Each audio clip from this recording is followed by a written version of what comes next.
আসসালামু আলাইকুম। তো আমি গত প্রায় এক সপ্তাহ যাবত ইউনিভার্সিটিতে আসি নাই। এক সপ্তাহ বেশি হবে।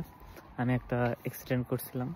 সেই অ্যাক্সিডেন্টের কারণে জাস্ট রিকভারি করার জন্য লাস্ট উইক ইউনিভার্সিটিতে আসতে পারি নাই। সো এখানে তেমন কোনো প্রবলেম হয় নাই, বাট মেইন প্রবলেমটা হচ্ছে কি আমি যে ফাইন খাইছি, ঠিক আছে। সো মানে যারা বিদেশে আসবেন অবশ্যই রোড সেন্সটা মাস্ট নিয়ে আসবেন। আপনি যে দেশে আসবেন ওই দেশের সাথে আপনি সাইকেল চালানোর নিয়ম অথবা গাড়ি যে রুলসগুলো সবগুলো জেনে আসবেন, এটা বেটার। সো আমি জানতাম না, আমি এখানে এসেই সাইকেল চালানো শিখছিলাম। সো যার কারণে আমি ভুলবশত রং রোডে ঢুকে গেছিলাম জাস্ট একটা শর্টকাট মারার জন্য। সো অ্যান্ড আমি পুরাই ফাইন খেয়ে গেছি এখানে, প্লাস আমার সাইকেলেও হিউজ একটা অ্যামাউন্ট খরচ চলে গেছে।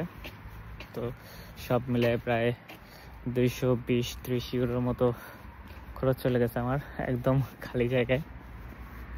তো নর্মালি এখানে অ্যাক্সিডেন্ট করলে যে জিনিসটা হয়, যদি আপনার ফল্ট থাকে তাহলে অবশ্যই আপনাকে সম্পূর্ণ ভরপুরি করতে হবে। লাইক যদি গিয়ে যে লোকের ড্যামেজ দিচ্ছেন আপনি অ্যাক্সিডেন্ট করার পর, যে লোকের ড্যামেজ দিচ্ছেন, যদি ওই লোকের ইন্স্যুরেন্স থাকে এবং ওই লোক যদি ভালো হয় তাহলে অবশ্যই আপনি বেঁচে যাবেন।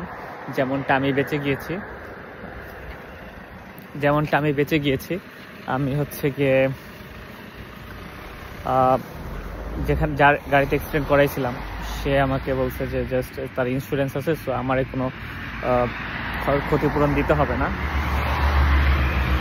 তো এই জন্য আমি পুরাই বাইচে গেছি, না হলে প্রায় 1 মিলিয়ন ফরেন্টের মতো ক্ষতিপূরণ দেওয়া লাগতো, যেটা বাংলা টাকায় প্রায় 3.5 লাখ টাকা।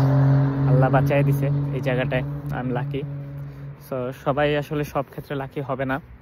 সো আপনাদেরকে বলবো, যারা এখানে ওল্টের জব করেন বা ফুডের জব করেন অবশ্যই একটু সাবধানে চালাবেন গাড়ি। প্লাস এখানে কালকে আরেকটা জিনিস শুনছি, সেটা কেউ যদি আপনার সিগন্যাল অমান্য করে তাহলে প্রায় 80,000 ফরেন্টের মতো জরিমানা দিয়ে থাকে, যেটা একজন খাইছে আমাদের সাথে।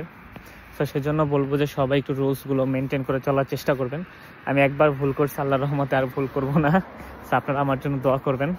অ্যান্ড যারা আসবেন বা যারা আছেন তাদেরকে বলবো, একটা রিকোয়েস্ট করব যে আপনারা অবশ্যই রুলস মেনটেন করে চলাফেরা করবেন।